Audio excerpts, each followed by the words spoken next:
Ladies and gentlemen, welcome to the Ravinia Festival. Please locate the exit nearest your seat. The closest exit may be behind you. Please note that the taking of photographs, including the use of camera phones and the use of audio or video equipment, is strictly prohibited. As a courtesy to the artists and your fellow patrons, please ensure that all mobile phones, pagers, and any item that rings, buzzes, or flashes and has an on-off switch have been silenced. We appreciate your consideration. Thank you for making it a great day at Ravinia.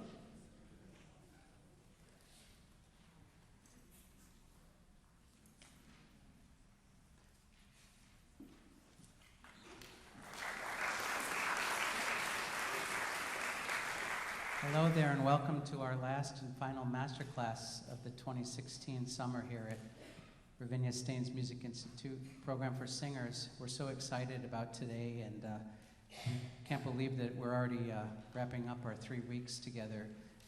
Before we get started, I just wanted to remind you about our upcoming concert this Monday. We're really excited. We're going to have David Ludwig here, the composer. We've commissioned 3 new songs from him, so you'll hear the world premiere on Monday night. Hope you can all join us for that. Corey Ellison will be having a talk with the composer before, I think, does that start at 5:30? 5:30, so please come and join us for that. We also have one little change in the program today. We have an added singer, Shahar Lavi, mezzo-soprano, will be singing El Barmadish from St. Matthew Passion. She'll be singing in the 6th or 5th position tonight. I just wanted to thank our guests today on the faculty, Sylvia McNair and Marietta Simpson. They're both terrific artists in their own right. They were favorite soloists of Robert Shaw. They sang with him many times.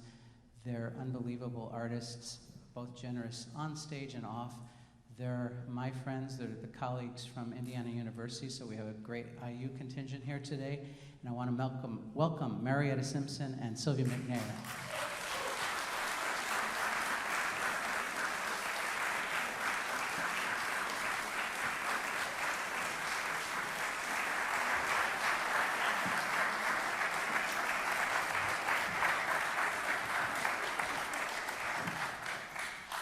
She's Marietta, I'm Sylvia. And we just told Kevin Murphy that we've known each other and been singing together longer than he's been alive. Absolutely true.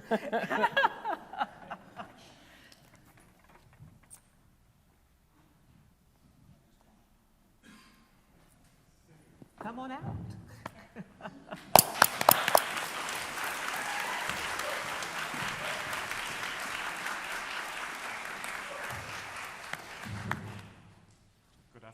My name is Hasselhorn.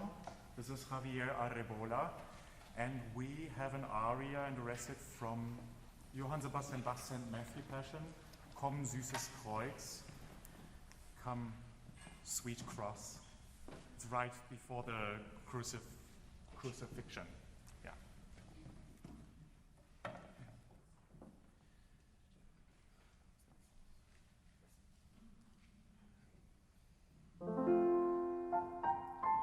Ja, freilich will in uns das Fleisch und Blut zum Kreuz gezwungen sein, je mehr es unserer Seele gut, je herber geht es ein.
es immer her.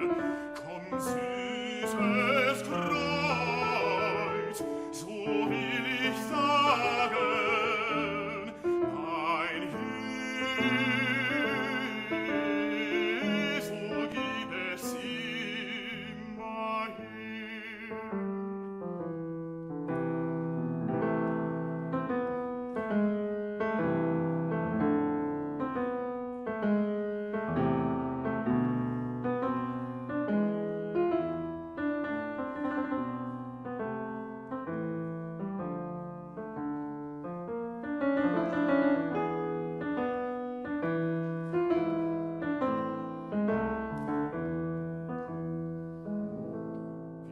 Wird mir mein Leiden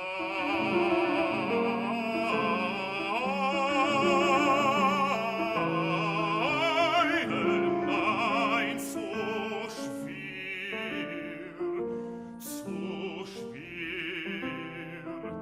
so schwer mein Leiden ein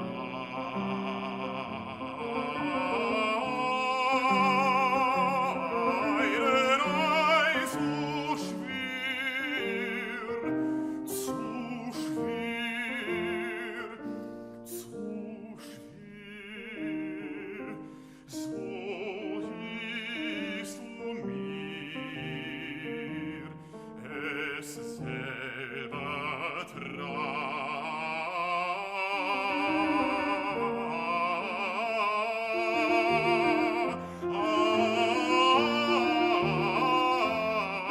so hilfst du mir, es selber tragen, so hilfst du mir, es selber tragen.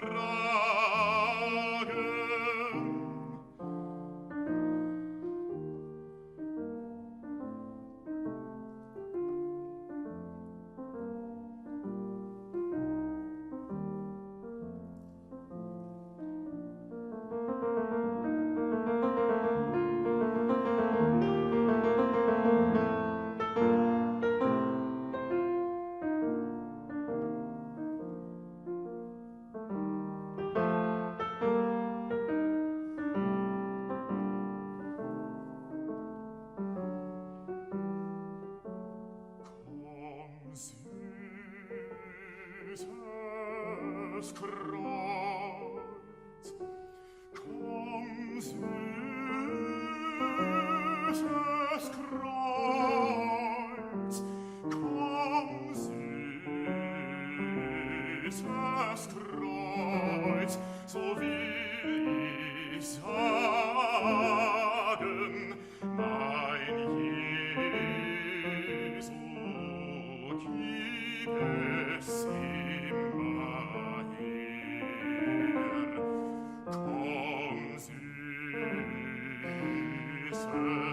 Kreuz, komm,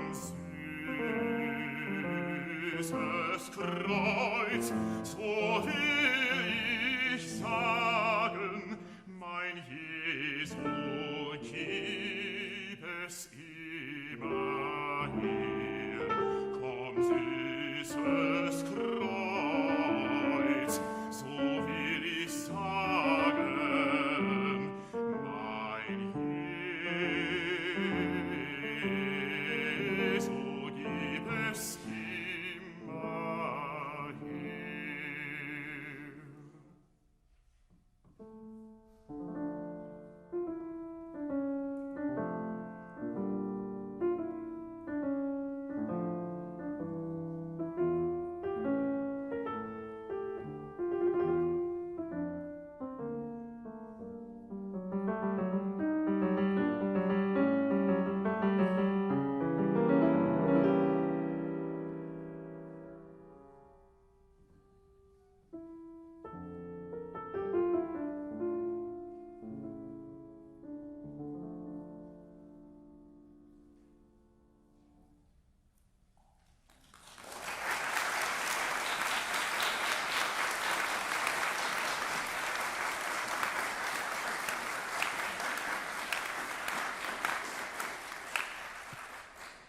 First of all, clearly, beautiful voice, and it's great. I love this piece, and Javier, beautiful, absolutely beautiful. I have a question for you. What is it that you would like help with this piece? With everything you can offer me. That's cute.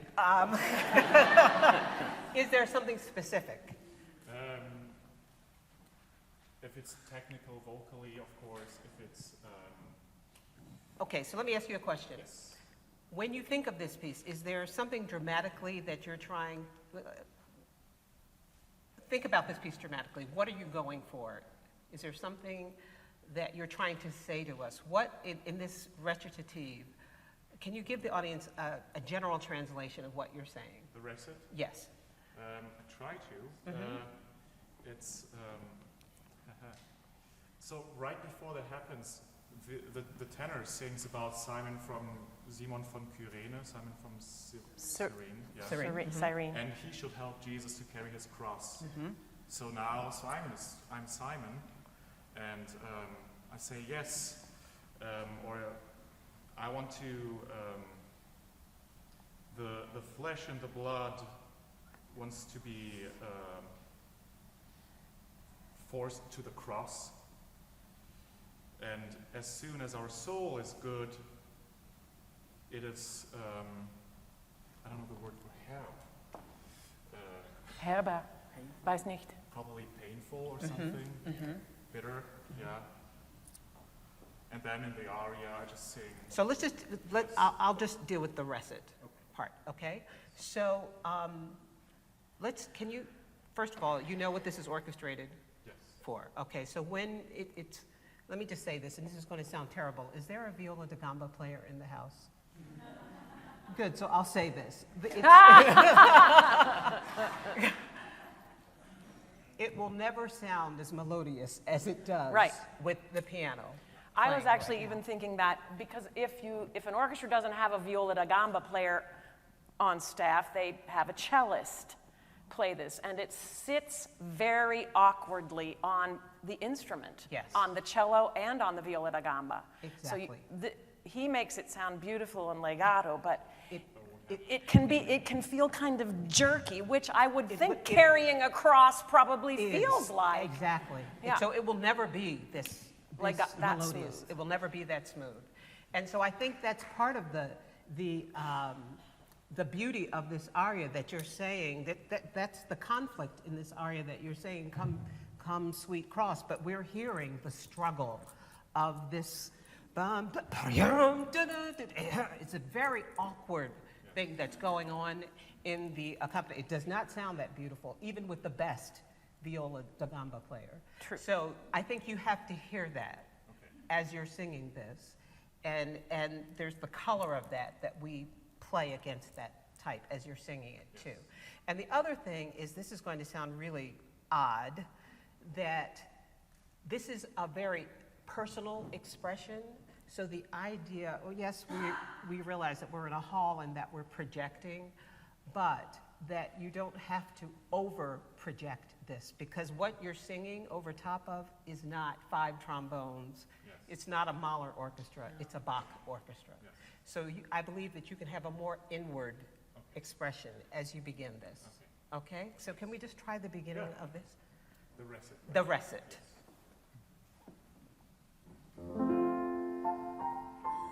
Ja, freilich will in uns das Fleisch und Blut. Good. So, can you sing it a little bit more as if you were, I don't want to say as if you were speaking it, but just paying a little bit more attention to the text and the inflection of the text. Ja, freilich. And I don't need to tell you how to inflect this text, okay? All right, and the difference between Fleisch und Blut. Okay? Ja, freilich will in uns das Fleisch und Blut zum Kreuz gezwungen sein. Good. Beautiful. All right, just that difference lets me feel like you have more connection to the text. And the thing in the St. Matthew Passion is that all of the arias are really very personal expressions. And so if we don't have that, then we're missing a key element in these arias. And clearly, when you get hired to do this, it's the marriage of the fact that you already have this beautiful voice. So you're marrying that beautiful voice with this beautiful personal expression and the artistry, and that's what makes yours different than the other 150,000 men that have sung this before you, because you're bringing your interpretation and your expression to this beautiful music. So don't be afraid to have that passion in that. Sometimes when we sing this music, we don't think of this music as having blood and drama behind it, and it is. It's not sterile music. This music is, when you hear, this is the passion. There is passion, there is life. It's not romanticism, but there is this real human belief behind this. It doesn't mean that you believe this personally. I'm not going to get into that, whether you do or whether you don't. But we have to believe that the person that is singing this is really convinced. You know, it's like whether or not you were at the Republican or the Democratic convention. The people that were there believed what they were saying. And so when you're singing this music, you have to be convinced, because these arias are long, these recitatives are long, and if you miss that, then it's 15 or 10 minutes of, oh my God, it's beautiful, but is it ever going to end? Okay? All right, now can we try it one more time, just this rest, and then I'm going to pass it on to Sylvia. And it can be even more innig, because your voice carries beautifully. Okay? One more time. Ja, freilich will in uns das Fleisch und Blut zum Kreuz gezwungen sein, je wär es unserer Seele gut, je herber geht es ein.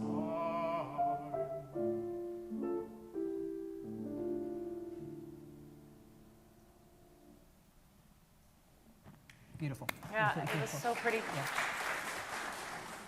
I absolutely agree with everything that she said. I just want to tell the audience just two quick things. May I take a minute of your time to say, it is my understanding that the reason Marietta Simpson and I have been brought to do a master class with these amazing Staines Institute singers, who are far better than I was, or am, or ever will be. I mean that with my whole heart. These singers are so far beyond any level that I ever attained. They're amazing.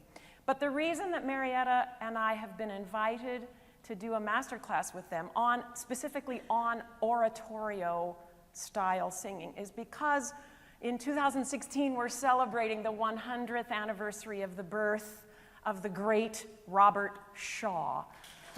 Yes. I'm not sure if you know who Robert Shaw is, but in America, this is a huge thing. This is a huge thing. Exactly. Yeah, it's exactly. So Robert Shaw, for if there's anybody in the room who doesn't know, he was legendary. He redefined how the thing got done, basically. Before he even turned 40, I would say. It was that groundbreaking, choral music in particular. But Marietta and I both sang the Bach St. Matthew Passion with him many times. So, although I've never sung Komm, süßes, Kreuz, you might be surprised to know, I have sat on the chair and listened to it many times. So that's just as a way of introduction.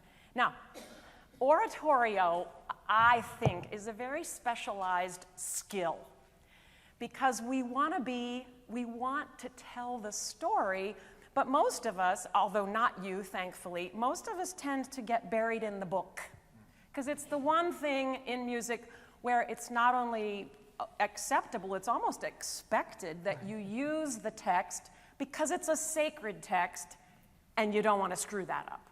Okay? That's why, the singers in oratorio use the text. I've always thought it would be really cool to know your material from memory. You must hold the book as in respect for your colleagues, of course. Don't do one of these, put it down. I'm going to show that I know it from memory. Because that's really just too arrogant for words. But, use the book. But still, you need to be, I just don't want to see eyelids when people are doing oratorio. Sometimes all we see are eyelids. And the thing is, the eyes are the windows inside your heart. So we need to see your eyes, and you're doing that beautifully. I would go along with everything she said about if you're at the Democratic convention or at the Republican convention, those people believed with their whole hearts what they were standing behind. I feel the same way about the sacred oratorio texts. How in the world can we get to a place where we invite crucifixion? And how can we find knowing that, how can we call that sweet? I am not a big enough person, ever, to get to that place. I mean, that's deep work in your soul to say, here comes, right? And so I love what she said about making this very personal. Oh, I know, I had one other thing to say. In these Bach passions, so the evangelist moves the storyline forward. The soloists comment. Okay? That's one of the big things. It does seem like it goes on and on and on, these arias. They're very, very long. But it is the soloists, and therefore the audience's opportunity to take a reflective moment, go deep inside and say, the evangelist said, this is what's happening next. How do I feel about that? Freilich, komm, süßes Kreuz. Oh, you're a bigger person than I am if you can get there. I have to say, because I've heard you sing 2 concerts this week, lucky me. Okay, just from a singing point of view, I'm just going to tell you what's in my heart. Be careful. I feel like there's a little bit of chest tension. Is that possible? My body is loaded with tension, so this is the pot calling the kettle black. But your diction is so fabulous. I'm going to say something I hardly ever say. Is there any way you'd be willing to back off your plosive consonants? We don't need it that much. It comes around 17 times. Your diction is awesome. And that was a Robert Shaw thing, if ever there was one. Absolutely. Pitch and diction. Nothing happens until pitch is perfect and diction is immaculate. Your diction is so good, I think you're sacrificing beauty of tone a little bit. Yes. Has anybody ever said that to you before, maybe? Yes. I think you can just open up the space, not punch those plosive consonants quite so much, and let the sound, if you really want to do diction, do it in the recit, but when it comes time to sing Brother Samuel, just let that beautiful voice out and sing. Hold back on, I will never say this to any other singer on the planet, because I'm a diction, but I think it's holding you back from beauty of tone. And the other thing is, because this cello/viola da gamba, have you ever done this with orchestra? Yes. So you know how jerky it sounds. They struggle. Oh my gosh. You have to go supremely legato. And I think you can do that better with your beautiful voice, maybe with 5% fewer consonants, particularly the plosive ones. I had a couple of little pitch issues because they're, H-I-L-F. H-I-L-F. Yeah. The first time I heard it, I thought, did he just say he's? The second time I heard it, I thought, he really to just say His. And the third time you said Hilf, it sounded like His, so I wrote it down. Hilf, Hilf. I mean, me telling you, you're German. I know. But I wasn't hearing the word help. I was hearing something else. So just because, so hilf du mir, really, I mean, we're all going to need help with this task. So hilf becomes a really, really important word. And you were so good that you were too good. It came out something, did it sound like, it sounded like His. Yes, absolutely. It sounded like not hilf, hilf, hilf. Sorry, that had an American accent, I apologize. A couple little pitchy things, half steps, make sure they're really half steps and not 3/4. You know, you are so, this Bach, I mean, we are so exposed. The tiniest little pitch that's not on the sweet spot of the pitch is going to really stick out. Did you sing a G on page 124, third line, so will ich? It didn't sound like a G. I should listen to the recording, then I know. And also the pitch, this funky stuff at letter B. Do I have the same score you have? The B flat, F sharp, G, C sharp. It's all these tritones. They have to be absolutely beyond criticism in tune. And I'm just saying something that Robert Shaw was pounding us on the head all the time for. Like, for example, bottom of page 124, 1, 2, 3, 4, fifth line, second measure, when you're descending, C, B natural, A, G sharp. Ba, can I have a C natural? Ba, da, da, da. Make sure those half steps are not too fat. Yes. Right? Just little things like that. The instrumentalists will love you to death for that kind of pitch integrity. Right. Integrity. I love it that you're memorized. I think good luck with trying to make Komm, süßes, Kreuz. You have to bring us to that place where we invite it in as well. That's a hard task. And Matthew Passion is a long song. I mean, it takes about 8 hours to do this piece. It does. With whom have you performed it? Just local people from Germany. Nothing special. Well, I think you're gonna. That's not true. Nothing special. He That's didn't not say true. that, Germany. No, he didn't say that. You are all special. You're Germany. That's right. We're all special snowflakes. Just remember that. So just really, really, really be careful of your half steps so that they're not more than a half, and really nice. And I'm a string player. I'm a retired string player, so I'm kind of crazy about half steps being nice, close pitches. But and I would say just careful of the chest tension, and you don't have to work so hard on your plosive. I don't know what it's called in German. The plosive consonants are the ones that have a little explosion in them. I think you can ease up on that and just let more legato sound come out. You're very, very, very talented. Oh my goodness sakes. Wow. Absolutely.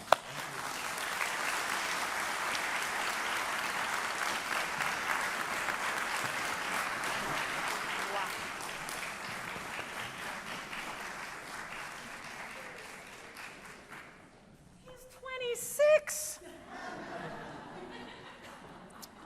Wow.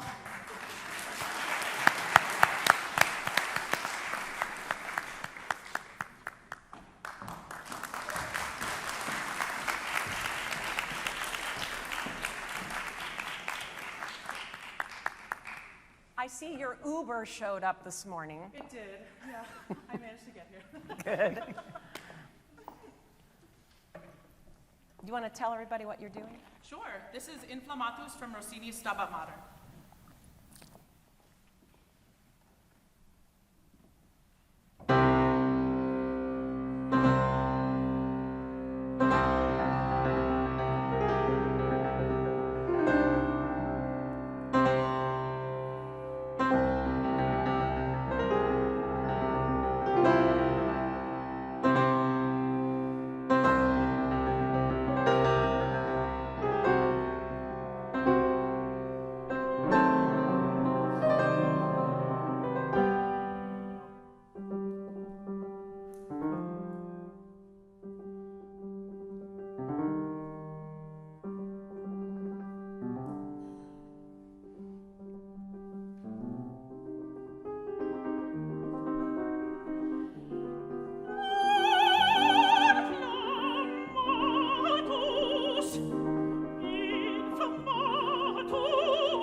Then.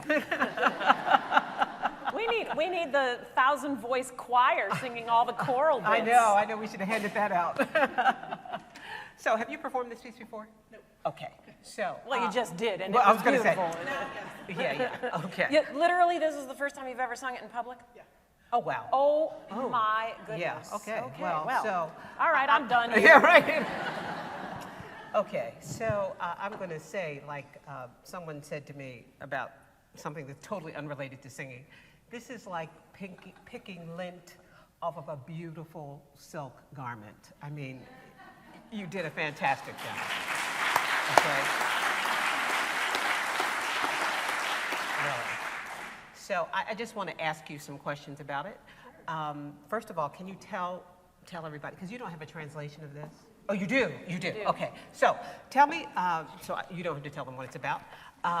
But do you know every single word? Every single word. Okay. Every single word. Okay. So tell me, I think I see what you're thinking about what you're saying. Yeah. All right. But let me ask you this. So your first Inflammatus, what's your idea of, give me. My idea is that at the beginning, it's really full of terror of the idea that this day of judgment is going to come, whether Okay. I'm ready and my soul's ready or not. Okay. All right. And then it goes into pleading with the Virgin Mary to protect me Okay. on that day, Okay. and that I will be protected by the death of Christ, Okay. by His grace. All right. So when we're in the major key, Yes. on page 7, is there any difference there, where we the first time the Fach me cruce is in minor, but now we're in major? Is there any difference there for you? I think it's this sense of comfort, of reminding myself that of course I will be okay, of course I'll be protected. Okay, I didn't have so much a sense of that there. Yeah. And I think you can make a bigger difference for yourself in how you sing that, even though the words are the same. That will give you a different color for that, okay? I think you can make a bigger difference there. The other thing I'm going to say to you is that you did a really beautiful job in that whole beginning thing, so I'm not even going to talk about that.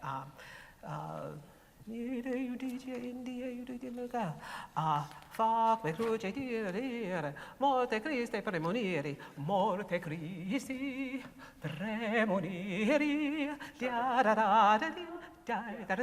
You've got to, even though that's a lot of notes, Yeah. make sure that you stay in tempo. Because if you're going to be with an orchestra, it's going to be hard if you're, It's gonna click on. yeah. All right, so can we go from, just because I really want to hear you sing it again, can we go from there? Fac me cruce gusto dire. Yes, okay. 70. Oh, the other thing I want to say to you is I would be careful, even though dramatically when you start this, that your breathing is not too high to get that feeling of terror. You really, okay? All right, that's our instinct to do that, Yeah. but really let your breath settle, Okay, yeah. okay, so that you're in a better place to start. All right? All right, but we don't have to go back to the beginning to do that. That's just note to self. All right, so we're going to start on page 72. Okay.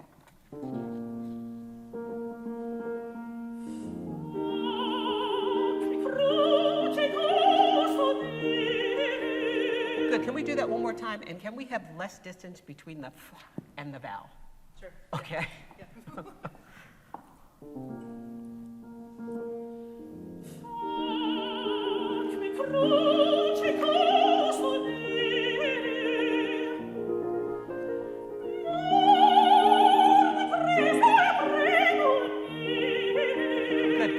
Good. So, your voice is so incredibly beautiful. Just don't make that too romantic, all right? Okay. I love it, believe me. I absolutely love it. I grew up hearing this piece, because this is a really big, this was a big church anthem when I grew up. What church did you go to? This, of course, they weren't singing it like this, but lift up your heads, O you gates, let Mount Zion rejoice. There were certain anthems that people did a lot, and this was one of them. And if they had a soprano soloist that someplace studied classical music, you know, and of course, there was a lot of vibrato and all that kind of stuff, so it wasn't this kind of agility. But this piece, I absolutely love this piece. So to hear it sung at this level, of course, is an amazing treat.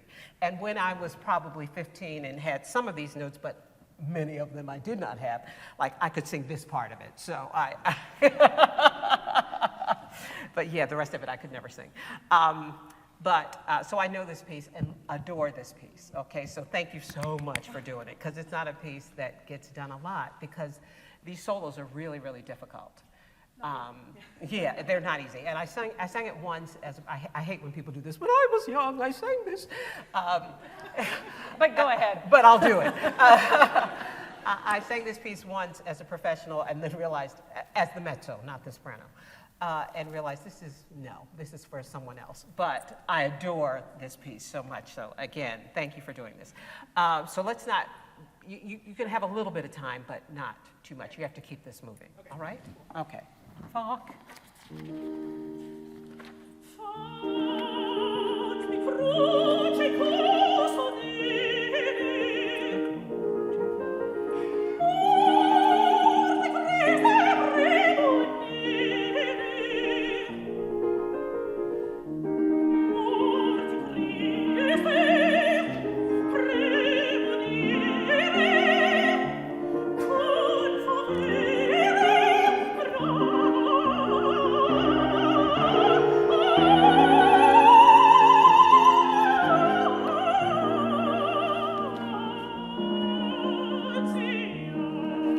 Good. I'm sure that you could give more, but would you mind, we're on a scale of, 10 being the most and 1 being the least, where are you for what you're giving on that B flat?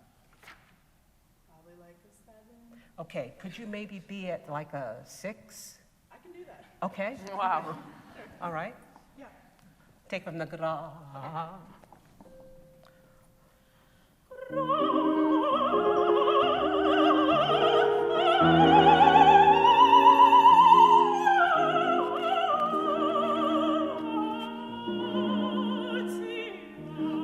good, because you always want to have more if you needed it.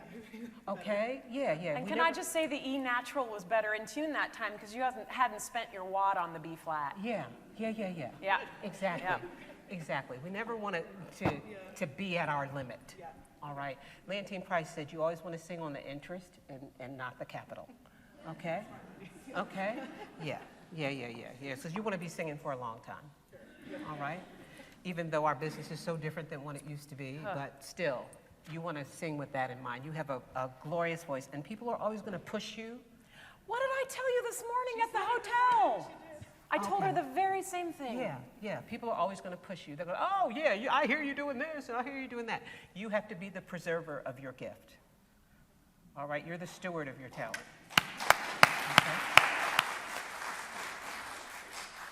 Okay.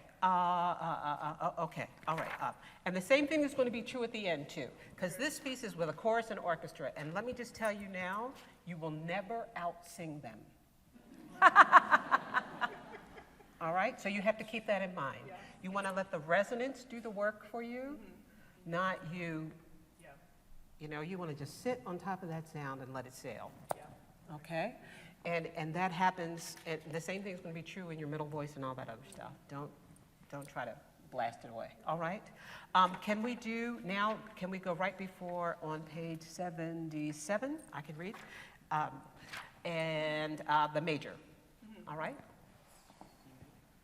C major.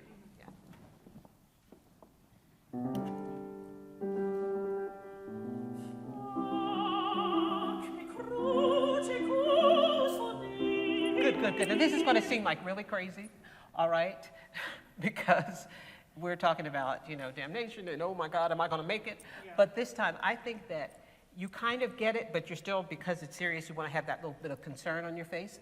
But I think this time it would kind of help if you are totally convinced, like you told me, hey, I think I got it. Okay? So really have that in your mind as you approach this time. All right? Because you want that G, because we're now in major. It's not the G from the minor. Right. Okay? Thank you, Marietta. You're welcome, Miss Sylvia. Thank you. I, too, am concerned about pitch on some level. No,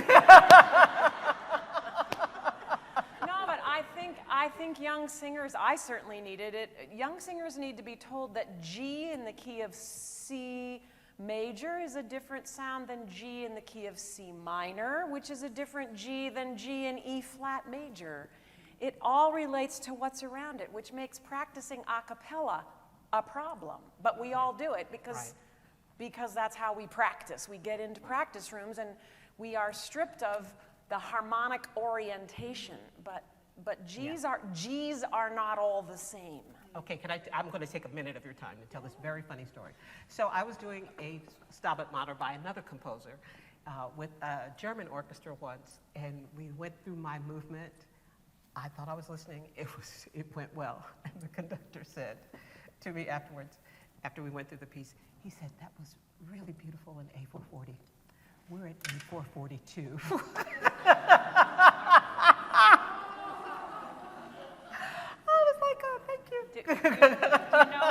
Do you know what that means? That means I was flat the whole time because their A was slightly higher than mine. And so, it was like, oh, okay. But if your ear is not set to that, I was hearing it. I thought I was absolutely right there. And so then I just had to tune slightly higher because I'm accustomed to where our A is at A440. So there you go.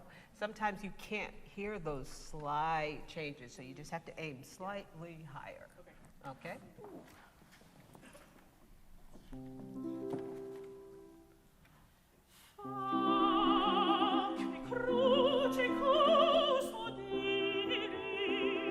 Good. I'm going to tell you to aim that A just a little bit higher because it still sounds a little bit like fa instead of fa. Really high. Okay.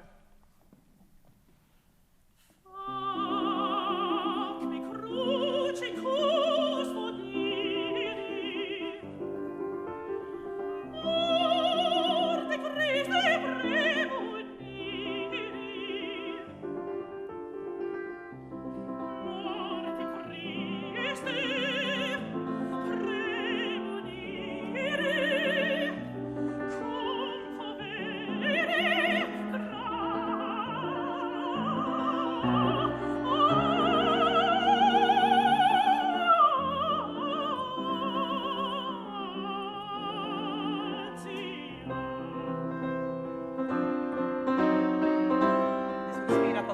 can speed up. Traditionally, this speeds up just a touch. Yeah, yeah, yeah.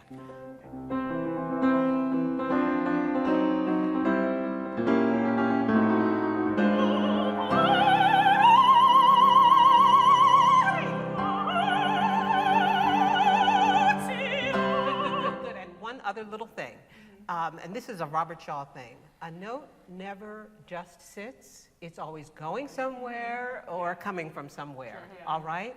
So if you're going to, you probably want that note to bloom. I'm not going to say get louder, but bloom, okay?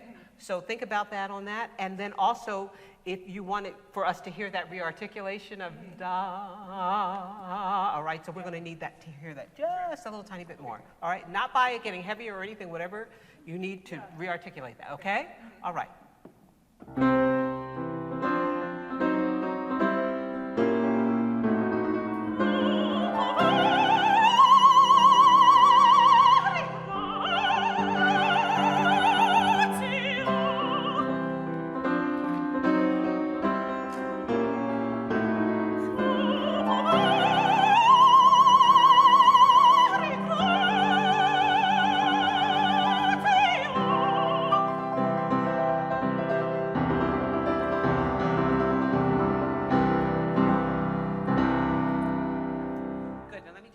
One little tiny thing before we erupt in thunderous applause for what you just did.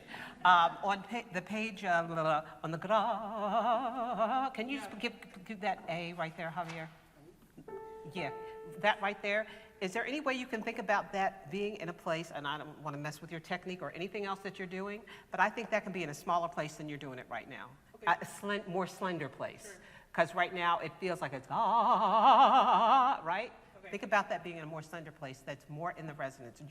I don't think in your voice you need that much space for that. All right? Okay. Can you try it right there?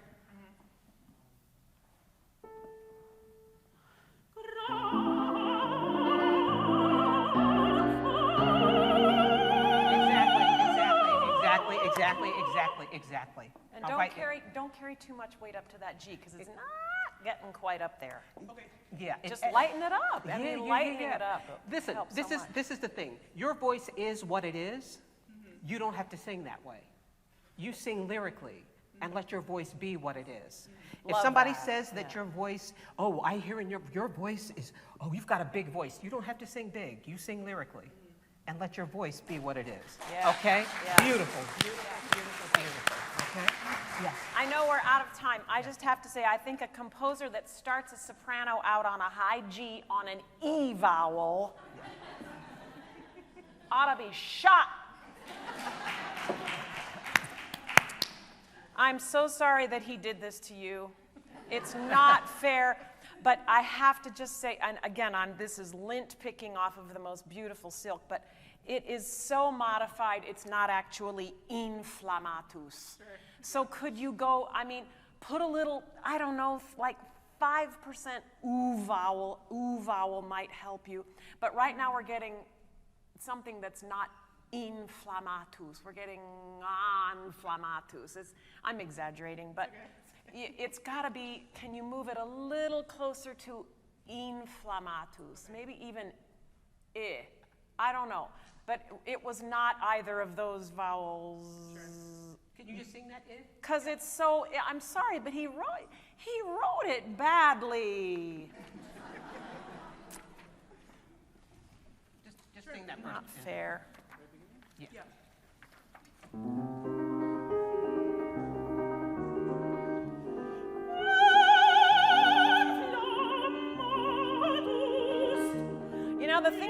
The thing about the E vowel is that the back of the tongue goes so high, right? It just does. And that's normal. That's good. So you've just got to make sure there's enough space on top of the back of the tongue so that we don't hear inflammatus.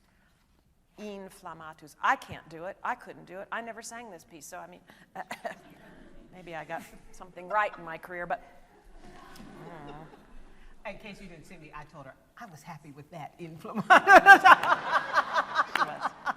No, it's just not fair. It's just actually awful vowel on a high note like that. For me, on that G, I don't really want to hear No, Inflammatus, no, but I not also don't want to really. hear Inflammatus either. So I'm good with Inflammatus for where that is in your voice. And just start to think about how the modulations in this piece, from C minor to E flat major to C major, change the color. Yes. Change the color of the G, but change the color of the text that you're talking about. I just want to make sure that you know every single word that you're singing, not because Rossini is words first. It's not. Rossini is definitely not words first music. It's vocality first, vocalism, vocal allure, whatever, first, words second. But for the sake of your heart and for the sake of your communicating with an audience, we need to know it's pretty deep inside you. Yeah. Right. Wow, we're way past time. Sorry, Anthony.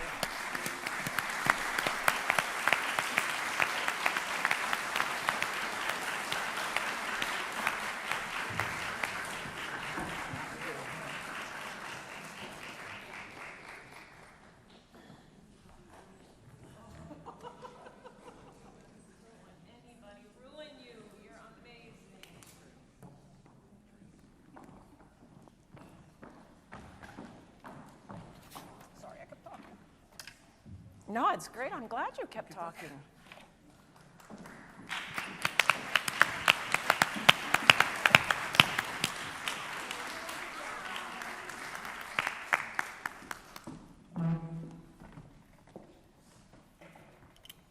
Good afternoon, everyone. My name is Heather. This is my collaborative pianist, Nikolay. We will be performing the fifth movement of the Brahms Requiem, Ihr habt nun traurigkeit.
Which instrument do you dissolve into at the very end? That's a good question. Clarinet, flute, I believe. Clarinet. The clarinet, you hand that D. Just hand it to the clarinet, and it's got to be such a join that the ear can't tell where the voice stops and the clarinet starts. Yeah. Right? Mm-hmm. So, have you ever sung this with orchestra? I haven't. I've been in the chorus. Yeah. Okay. So but because you will sing this with orchestra, and you'll do it so beautifully. I've sung this a million times, and I have the gray hair to show for it. Yeah. So, for the people who don't know, maybe know the Brahms Requiem, it's, as far as I know, the only Protestant requiem. Okay. And another thing about singing this movement is that you sit on the chair on the stage for an hour. 1 hour, 1 hour, 60 minutes you are on that chair. Can I say it again? 1 hour. And then, at the end of 1 hour of not being able to vocalize, you stand up and sing the hardest phrase ever composed. Gray hair, I'm not kidding you. So it's well done to you. It's just impossibly difficult. So, and I just want to tell the audience that most of us mere mortals breathe in the middle of that first 4-bar phrase, right? I always did. I could never do it in one big, long phrase in one breath, except in the privacy of my own practice space, when I can go ahead and think whatever I want about my singing. But in the reality of the stage and the orchestra and the audience and a big room, I never made it. So kudos to you. That's really, really, really hard. But don't ever feel bad about grabbing a little breath before traurigkeit. I have it there as a safety if I feel. Absolutely, absolutely. And here's the thing about breathing. Can I just say this to all the singers and remind myself? I would rather hear someone take a breath. Yes, there Corey. is no prize. Corey, I'm getting the thumbs up from my friend Corey Ellison back there. I would rather hear a singer take a breath elegantly than have you run out of breath. Because when you run out of breath, it draws attention to itself, and then I think, oh, that person just ran out of breath, trying to prove that she had enough. Right. So, right? Do you agree, Corey, Kevin? Yeah. Somebody else is back there clapping. So, thank you both. So, don't ever, ever, ever feel bad about taking that breath. If it means you can handle the phrase confidently, comfortably, elegantly. So this movement was added to the piece, you know all about this, after the whole thing was done, and then Johannes Brahms' mother died. Okay, so this was composed. I didn't know that. Yeah, in her memory, honor, whatever.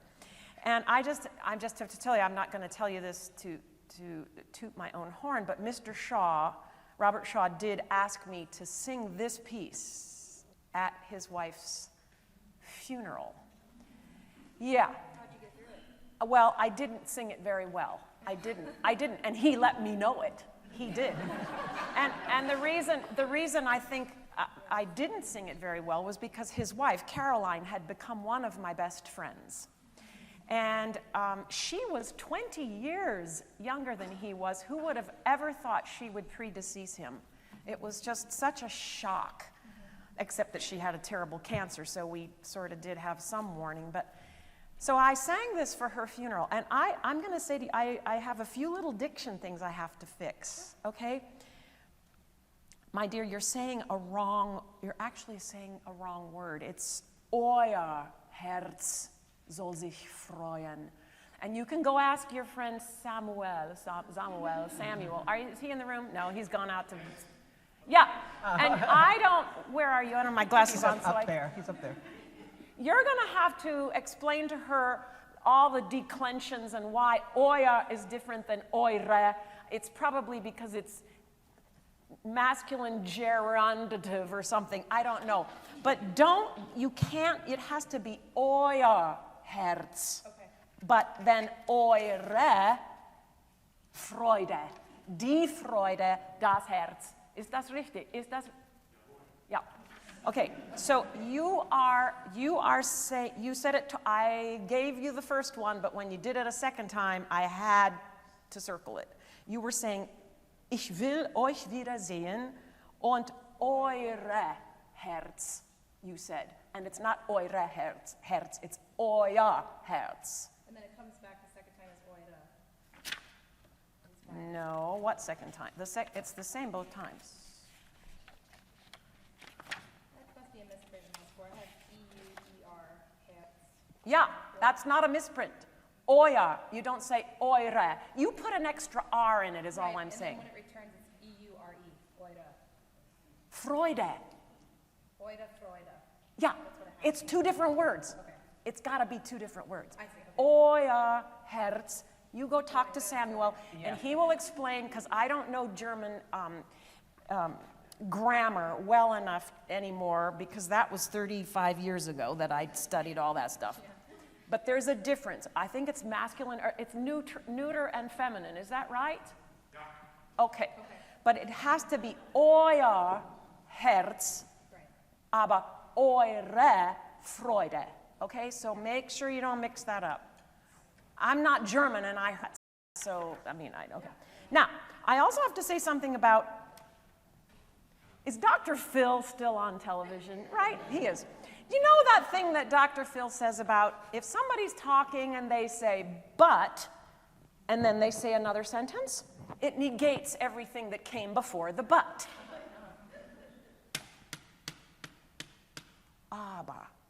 Aber, ich will euch wiedersehen. Okay? So, when you say aber, but, I'm going to see you, it's the most hopeful thing we can possibly say about someone who has just died. So all of the sadness, you have so much sadness now, but the but negates everything that came before. We're going to see each other again, and our hearts are going to rejoice, and the joy is going to be amazing. I need to know that you believe that. I don't want to mess with your personal theology, because that's your business, but when you're singing this piece, that has to be your theology. Okay? Something like this is so difficult to sing that it's easy to get caught up in just trying to sing it. Believe me, I know. But really, you gotta get past the place of executing the vocalism, the singing of it, to a place where you can minister to people who are mourning the loss and the death. Okay? So, and you also have a couple little duets with the cello, so make sure you key into the cello. That's before verse 2, I would call it, you know, that thing right there. Okay. Can we go back to the beginning? Sure. Be careful, my darling. You're such a beautiful singer. Be careful. I want you to be on the center of the pitches and not, the vibrato is beautiful and it's even, so I know it's healthy. Just make sure it doesn't, I don't know how old you are, but don't let it get too wide. And you do that with breath flow, right? With breath spin, with keeping your breath going that way. It'll keep the vibrato from being, from masking the center of a pitch. Can we go back to the beginning? Does everybody have the translation for this so you know what she'll get?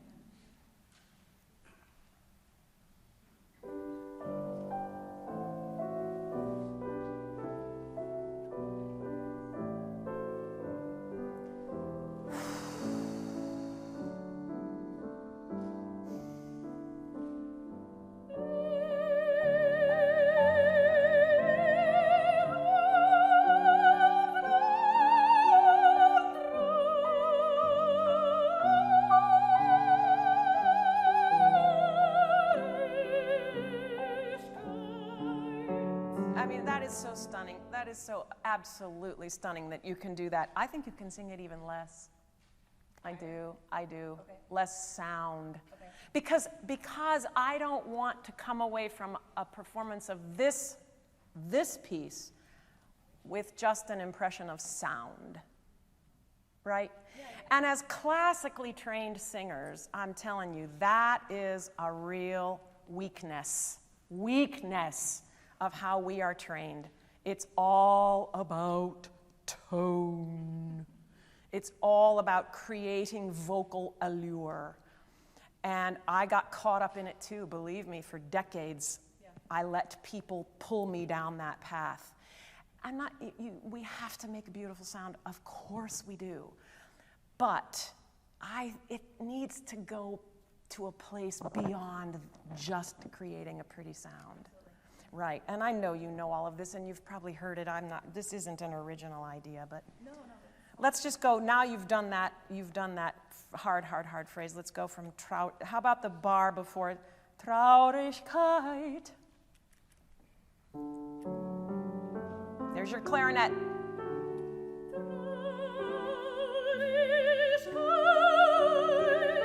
I could use a little more diphthong on traurigkeit. There's two vowels. Au, traurigkeit. Just a little bit more so that it doesn't get into American accent land of traurigkeit. That's traurigkeit. His German is like scary good. I think he could do a little less on consonants, but every diphthong is in there. Make sure you traurigkeit.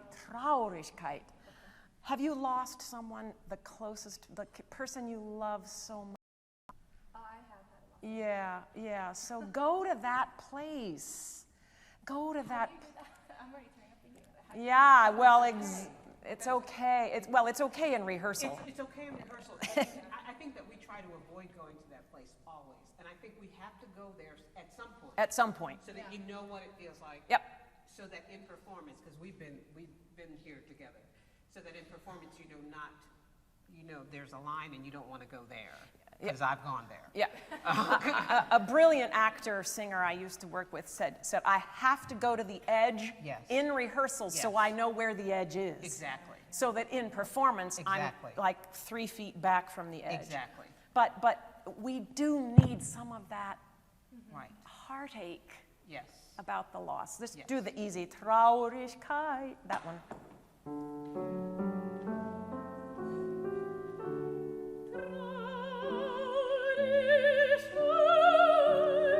My dear, da, da, da, da. I think you need to just think that C sharp, E, D, a little higher. I would rather hear you sing on the top side of the pitch than the bottom side of the pitch.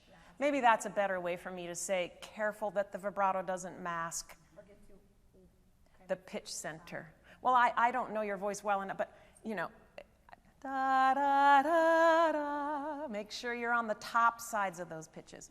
Okay, just do that one again.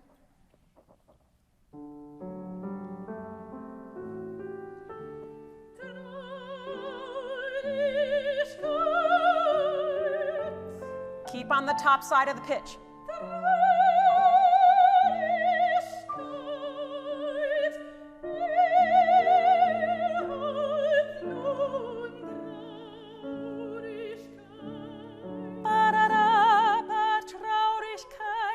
Make sure that those pitches are way up there. Here's the other thing about singing with orchestras. Most of them tune high. Yes. Are you telling me to stop already? Yes. He is. I'm sorry. That's what he's saying. But I'm saying yes to what you also said too. Orchestras tune high. I don't think it's just in Europe anymore. The Vienna Philharmonic, the last time I sang with them, they were tuning at like 445 high. So you've really got to find your happy place singing on the top side of those pitches. Because I think even in the States now, orchestras are tuning 442 maybe. It makes the instruments sound bright. I just want to say there is nothing easier than sitting in a chair making all these proclamations. I'll tell you. The boss just walked in.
So you are the one who is going to come and sing Et incarnatus est. So you picked something really easy instead. Not. An 8-minute piece might not be the best for a master. Well, I mean, it's a hard piece, but this is a really, really hard piece too, and you're so exposed. Yeah. You know, you start with, you come out of an organ, right? You come right, that B flat comes right out of an organ. An organ is a machine, right? And you have to somehow be a human and come out of this very mechanical sound that is pitch perfect, and so you have to be pitch perfect, and you need to bring your best boy soprano sound to it, right? I mean, I don't want you to suddenly sing like a 10-year-old boy, sure, but it needs to have that kind of just real simple purity of the boy soprano or the child soprano sound. I love what you're doing with it. You have a beautiful voice. I think it doesn't need to be quite that slow. I felt that during it. And it got slower as you went, and I think you can play more. Give her something. Yeah. Give I was her. like, oh my God. I mean, that first B flat chord, I only heard 2 pitches, and I thought, Oh, this poor Lord. child. She's got a long way to go. So, you know, let's see, who was it? Who was it? I can't remember. It might have been Robert Shaw, but many, many people taught this, whether they used this vocab or not. But in music, there is some music that is definitely vertical, and then there is other music that's horizontal, right? So we combine, the most interesting, the way to make something interesting is to combine, is to mix it up. Sometimes it's vertical, sometimes it's horizontal. What does that mean to us? Sometimes it's very text-driven for more sort of vertical, and sometimes it's very legato, very horizontal, very line-driven. This is mostly right. Okay, you know what every single word means. Pretty easy. Requiem, Requiem, rest. sempiternam, Eternal, pie, pious, or merciful. or blessed. Okay. Okay, good. Every single word, because it's, and I think if you were doing this in concert with an orchestra, you should probably hold the book. Yeah. Sing it from memory, but out of respect to the sacred nature of the text, hold the score. That's just it's just the way it's done. I love it that it's memorized, and I hope you'll always sing it from memory. In fact, you could on purpose hold the book upside down so that you know you're going to have to sing it from memory, or put it on a different page of the score or something. Like Marietta said earlier, on a scale of 1 to 10, where is that? Where were you singing on the scale of 1 to 10, 10 being the most, 1 being the least? Like my best, or what's your average? Was that your 9? Was that your 6? Was that your 3? That was your 3, honey? I was so nervous to sing 3. I'm also from Atlanta, so. Oh! So she knows, she's got Robert Shaw running through her veins as well. And both of you I've heard For years and years and years. Go ahead and say it, dear. I actually sang at the same church that you sing at, All Saints. All Saints Episcopal. For 5 years. Okay. And all I heard is, when Sylvia did this, and Sylvia did this. When Sylvia did this, it was really bad, so you do it better. Okay, so if that's okay, well, you know what? Now that you've sung it and we loved you and you're amazing, the second time it's gonna be easier and better, because there's nothing like a second chance. It always goes better. But I would just like to, right now I'm hearing gold, and I kind of want to hear silver, and you can draw that connection to the Olympics. I just want to hear. I want to hear, if that was 3, oh my gosh. If that was 3, honey, 10's going to be Wagner. Hello. 10. It's easier to sing 10 than it is to sing 2. Seriously, people think singing soft is easy. Singing soft is a lot harder than singing loud. No. Sing loud or soft? Soft is not easy. Soft is not easy. Okay. Unfortunately, we have to do this softer, but let's try it. No, it left. Let's try it not quite so slow. And Javier, give her some more earth to stand on. Yay! Yeah, that's going to be.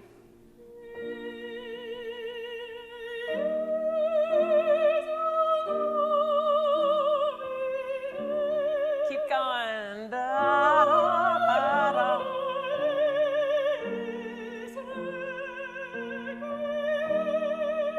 Keep that forward motion.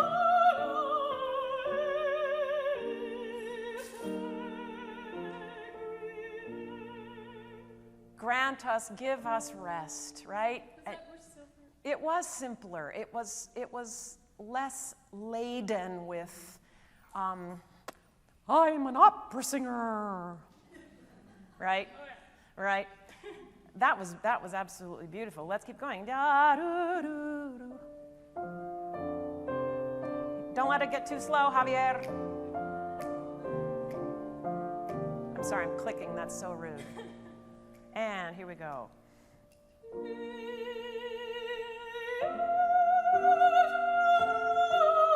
Whoa! Is somebody paying? No. Da, da, da, da, the E natural. Now, are you way off your voice? Is that how you're satisfying what I'm asking? I don't want you to go way off. I feel like I'm more in the upper partials. Okay, well, that's cool. That's cool. You know, keep it in your mask, keep it in your third eye, whatever your vocabulary is for, and pull all of this in, right? Pull all of that stuff that's up there. Pie Jesu Domi. How close are half steps? They are so close that not even melted butter can fit through. I'm on a mission to get singers to sing better in tune. Good.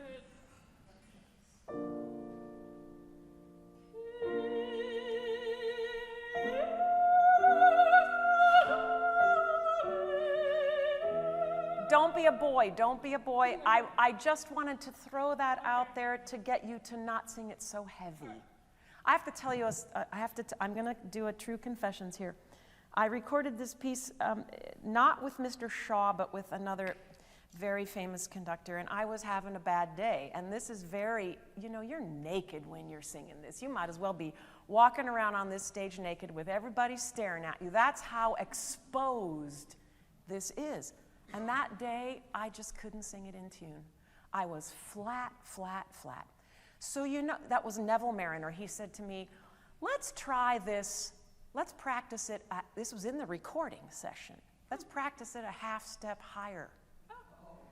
So he made the orchestra. The Academy of St. Martin's in the Fields sat there and sight read Pie Jesu a half step higher. And I sang it a half step higher.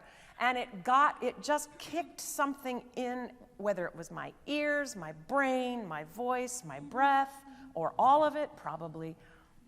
So that when we went back down to the key of B flat, can you imagine he made them play in 5 sharps? That's where they had to go, to the key of B, right? But when I came back to B flat, it was suddenly easy and light, and it just went. So I'm just throwing that out there for future reference. If you're ever having trouble keeping something light and high and with a childlike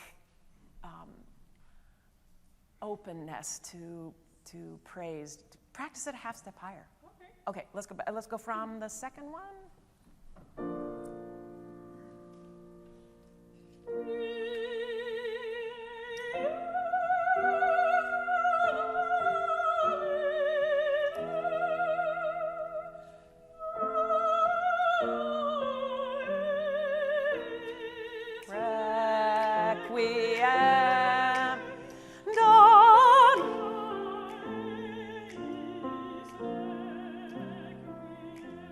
Asking for rest, not for death. Right. Yeah, absolutely. Okay, keep that unterlegen, what do we call that? That forward motion going. It's the inner beat that, Yeah. that we need. Okay. In fact, you know, some great conductors will say, even think the subdivision Yes, underneath as a absolutely. ba ba ba ba ba ba ba ba ba ba ba ba ba ba ba ba Yeah, so you ba keep ba ba ba, so that you keep it going. Yes. It's so stuck right now. So can we just pick up there with that? That bit, the orchestra.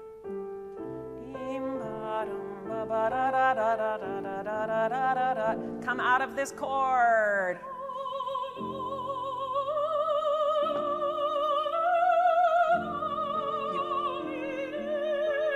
Dona Ace.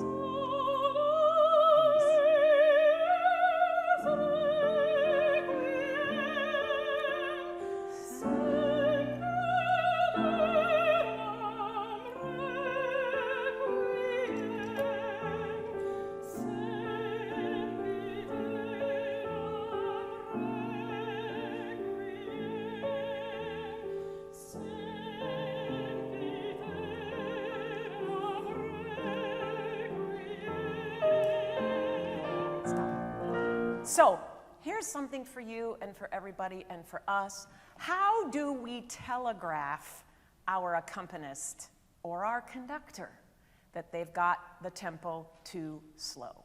How do we do that? First of all, you have to be aware that you're singing it too slowly. Well, but you are. So I think you do it with eighth notes. You do it with the smallest denomination of note, and you just try to keep that thing going. Don't sink back and let the orchestra. The orchestra plays slower than any keyboard player, so you got to make sure to beat that conductor into submission before. Because it'll just grind you all. Yes. Keep this stuff going. You're singing so beautifully. Let's go back to, oh, and you know my favorite note is the downbeat. My favorite chord is the downbeat of bar 19. That sort of seven. I know, it's so pretty.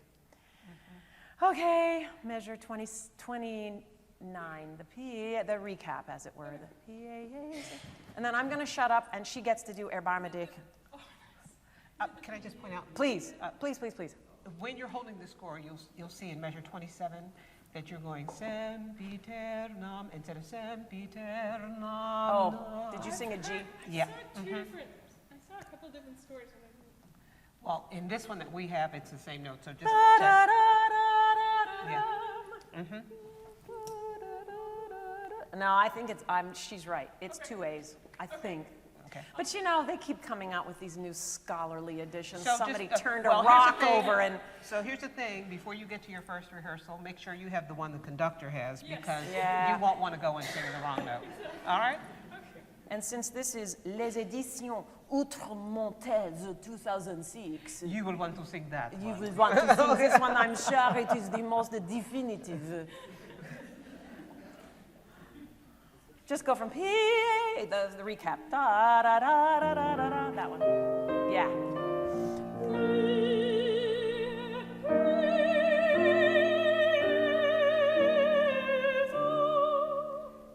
This score says Jesu twice instead of Pie twice. But I have also heard Pie Jesu. This score says, and this is the Les Éditions Outre-Montaises 2006. So I'm sure it is the definitive one. Pie Jesu, Jesu. I don't know. I've always heard it the way you just sang it too, I'd be honest. It's all right.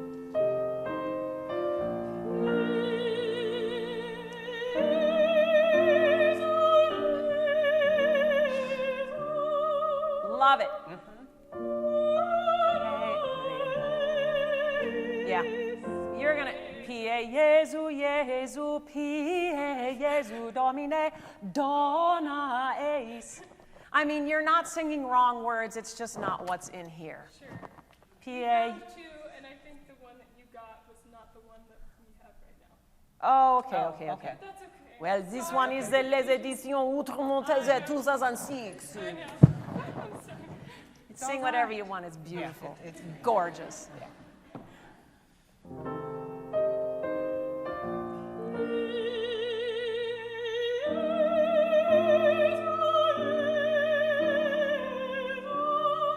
Keep all that high stuff open.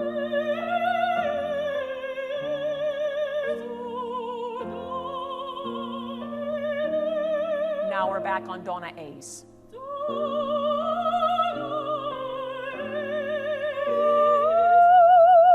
Make sure you get to that F. Get up there, get up there. Yeah, yes, baby. Yes, Heaven. Just put some ooh vowel in it. Ooh vowel in it. It's a great vowel. Put some ooh vowel in there and lighten up and just float it. Float it. Honey, if I can float it at my age, you can float it for days. Donna. Go from there.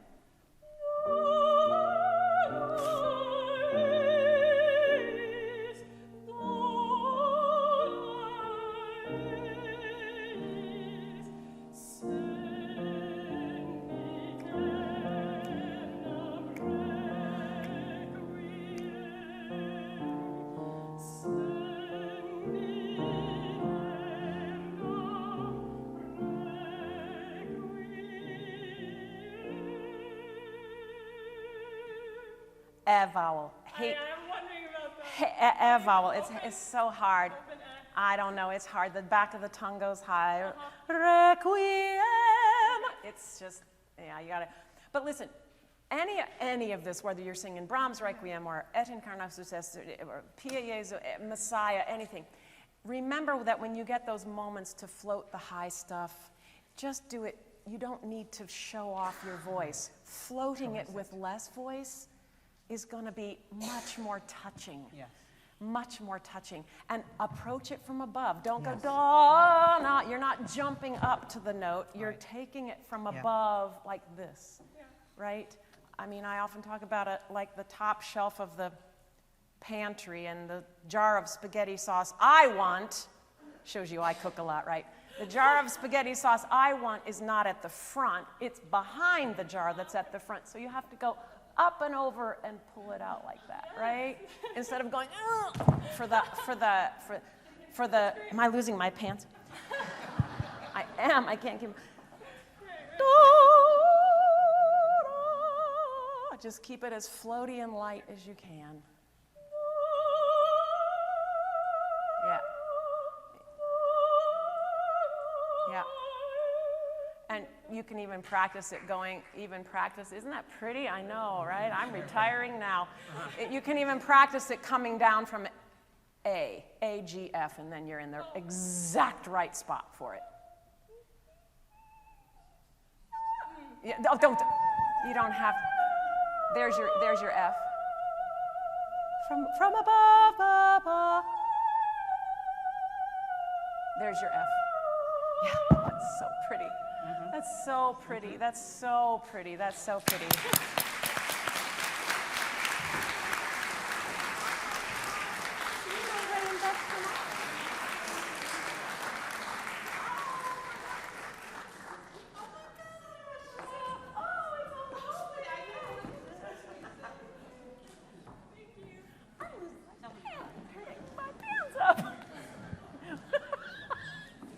Yeah, right, like that's an honor to Mr. Shaw. So this is our extra piece that we've added. Yay!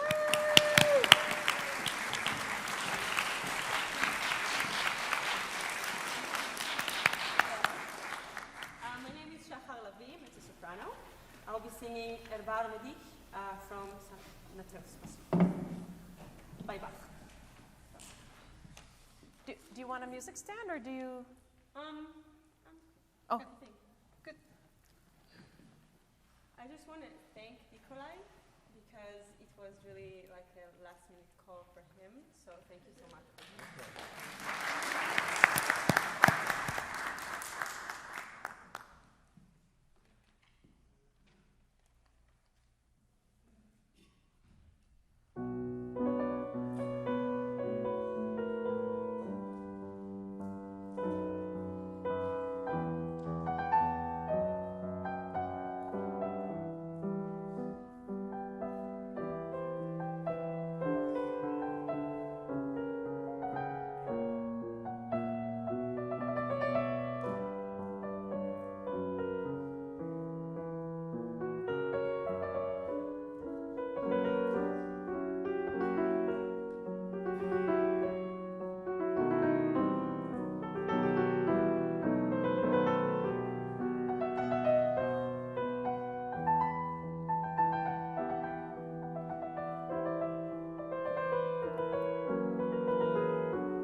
Okay. Well, first of all, I love this piece. I think you have a beautiful, beautiful, beautiful voice. And this is a very, very emotional piece for me. So I've sung this piece a lot. I love Bach. Yeah, it's obvious how you do this beautiful playing. There's, you know where this comes in the piece? For the end, yeah. Yes, so what happens right before this, do you know? I think that Peter declines his knowing Jesus, Mm-hmm. and then the evangelist says, "Yes, see, I told you before. Before the Cock The will cock. crow. Yes, right, customer calls, you'll deny me three times." right. And then he's going out, he's crying, Yes, and then this piece. exactly. And it's one of the most beautiful lines. This, for me, because of course I'm a mezzo, I think this is one of the emotional climaxes of the piece. Because he says, and Peter went out and wept bitterly. And the evangelist line is so incredibly emotional and beautiful the way he says it. And even as a soloist, I'm already weeping when he sings this line. So it takes all of this introduction from the violinist for me to get myself together to, of course, I'm saying me, I don't sing this anymore, but to get myself together to be able to sing this that's coming up. So this violinist's part is so incredibly beautiful and sets up what you're singing. So the interplay between the violinist part and you, it's the duet of Peter and you being Peter saying, have mercy on me. So it's you always in and out of that duet with the violin. So I think if you can have even keener awareness of when you are in duet with the melodic lines of the violin, that will be even better. Look, can we start at the beginning? There's one little wrong note that was in there. Were you aware of when that happened? I noticed, yeah, it's my mistake, I'm sorry. Oh, no. I just wanted to make sure you are aware of when it happened. Yeah. Okay, can we just start from right where you come in? And before you say that, can you just say the first two words for me? Erbarme dich. Okay, all right, good.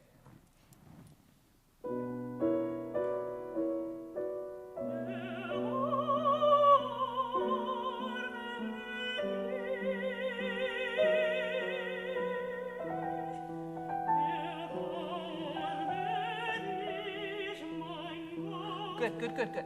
It's beautiful, all right? Is there a way that as you sing this, that you don't open up your ah vowel quite so much and you keep those two sounds, even though it's a big interval, all right? But that you don't make it such a big interval, because it's not as big as you think it is. Okay. All right? So bring that closer together so that you're singing it like you just inflected it. Erbarme dich instead of erba. Connect it a whole lot more, okay?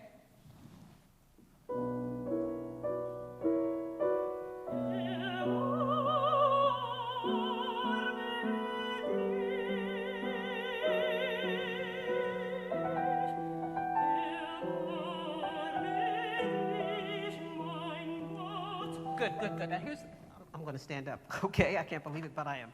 I had foot surgery, so I have this boot, but I love this piece so much, I want to be standing next to you, almost. No. You take your space. I just want to be next to you. You're so beautiful and glorious the way you're doing this. The more you don't feel like you have to project it, your voice is carrying beautifully. Think about this as you're singing it now. Don't think of this as a performance, number one. Think about this as a personal statement, and that you're going to make this as unique, you know what I mean, as you can. So all of this, erbarme dich, mein Gott.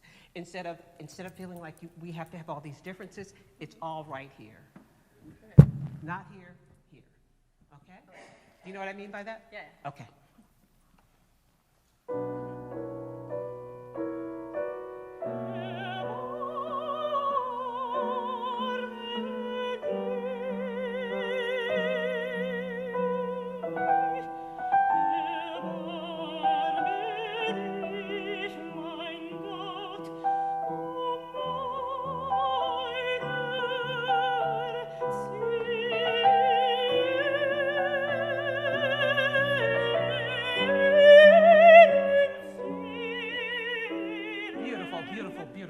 and all of that. Beautiful. Absolutely beautiful. Okay? And all of that, just glue all of that together. Okay. All right? Glue Yeah. all of that together. It's like a crying. Exactly. That's what all of this is. Just his weeping. Okay. All right?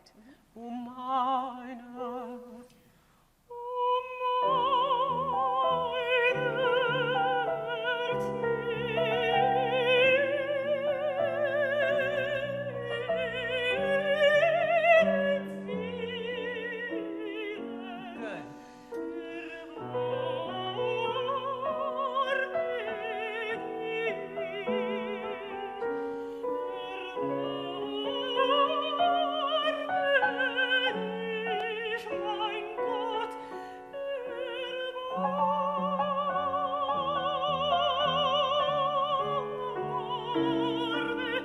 Keep going.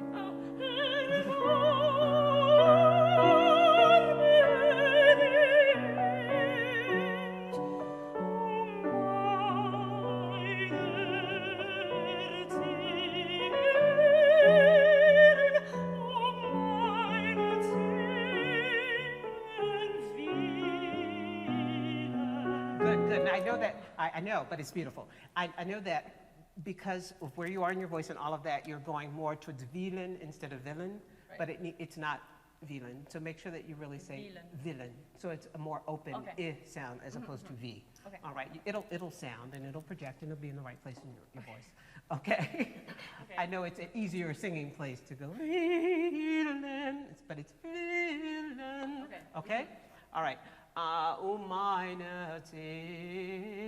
Wherever we are, that we get villain instead of villain. Where were we just now? Yes, some and all right, the pickup to the last system. Okay. Just take from that.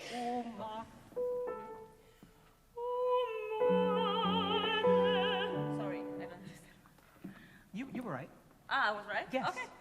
Sorry. Okay.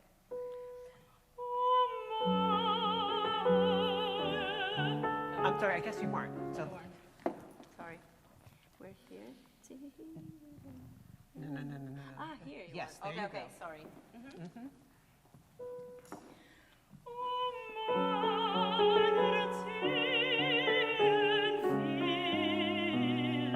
good. Now let me just ask you another thing. Is there a reason why you're not doing the appoggiatures and things that he does? Have you just not done them before? Come look. Which one? Come look. So like. Yeah,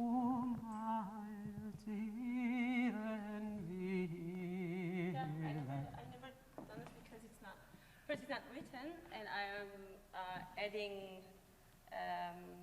appoggiaturas at the long notes and where it's written. Okay, So I'm so not used to do- in the places, traditionally, when you're with the violin, you're doing what they're doing as Oh. well, okay? Most times, okay? So just consider that. Yeah. All right? Okay, let's keep going.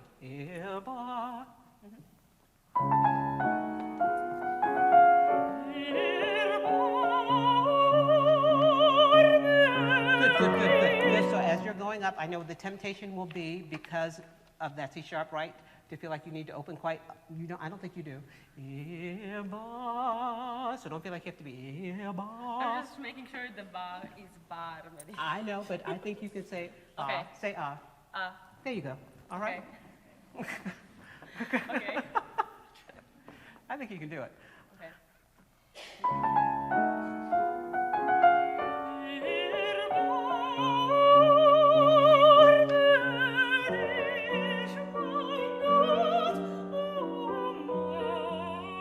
Good. And the same thing there.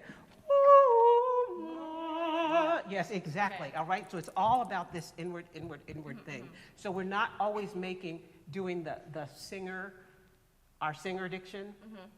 Yeah. All right. Okay. Yeah. Can we do that just one more time?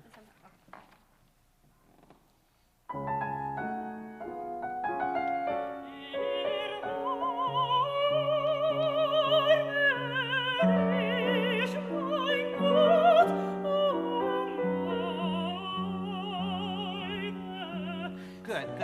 So here's the thing, your voice is so beautiful. It really is, and it's got a really, I'm gonna say this, there's a really beautiful, like smoky timbre and all that I'm sure you've heard before. Okay, yeah.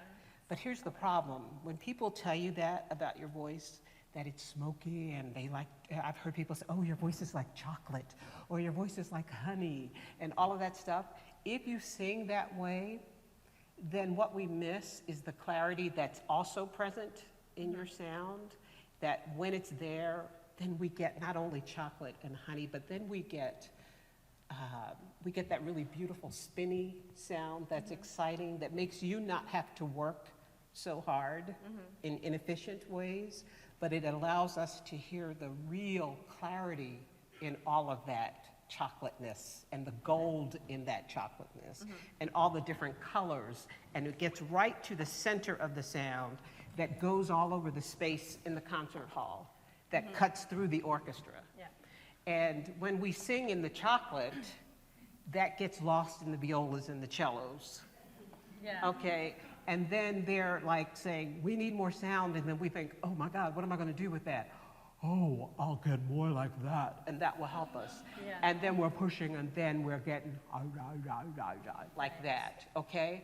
So the more that you can not do that and really get into the core of that sound, the better off you'll be. Okay. All right, and so you have such a beautiful presence, you have such a beautiful intellect, you have a real understanding of this clearly, and I am so excited standing up here next to you to feel what you're giving off. Oh, thank you, I appreciate that. You have made my afternoon, first of all, to hear this, and to hear you sing this is really very encouraging. To know that there is a singer in this generation who has this understanding of this music. Congratulations to you, so really. much. That's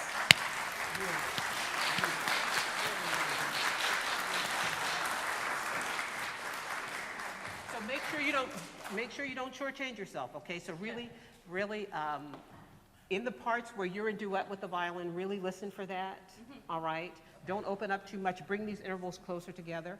And here's the thing about this piece, because there's so many different Arrebola, you repeat this over and over and over again, you have to find the nuance of what are you asking to have mercy about. It's not just one thing. It's the idea that you were, and it could be whatever it is for you, but the idea, I like to think about this, that here's someone, not even on a religious scale, but you could go there if you wanted to, but someone that you have been so close to that has given you their life, and in the moment that you had the opportunity to stand up for them, you said, I don't know this person. You know, that could be in a faculty meeting with one of your really good friends that you said, I have your back, and when your boss looked at you, you said, I don't know really where she got that idea from. You know, or that could be, you know, your sister when your parents looked at you and said, who broke that? I don't know. When you know you did it, and then you both get in trouble. You know, whatever that instance is, when you had the opportunity to do right by another person that had been good to you, and you failed them. And what is it that you do where you feel like, oh my God, I have done so horribly by this person. God, please have mercy on me. Please have mercy on me. Oh my God, I feel so bad. And we've all been in that situation where we beat ourselves up and said the same words over and over and over again, but it meant something different every time we said it. And here's that piece. We say it here, we say, oh my God, oh my God, oh my God, oh my God. And that's what that piece is. So how do you find it? How do you say it? And you say it then with somebody else who's also saying it with you. And so then you fit into that. And that's what you find in that piece. Beautiful work. Thank you.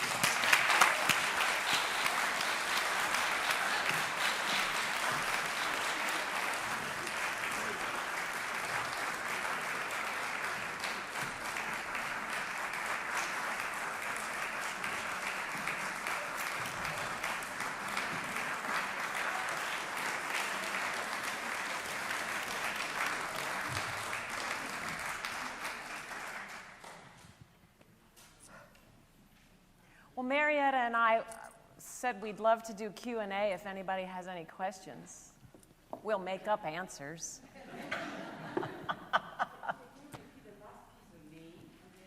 Erbarme dich. The singer's name? The name of the piece? Erbarme dich. E-R-B-A-R-M-E. And the second word?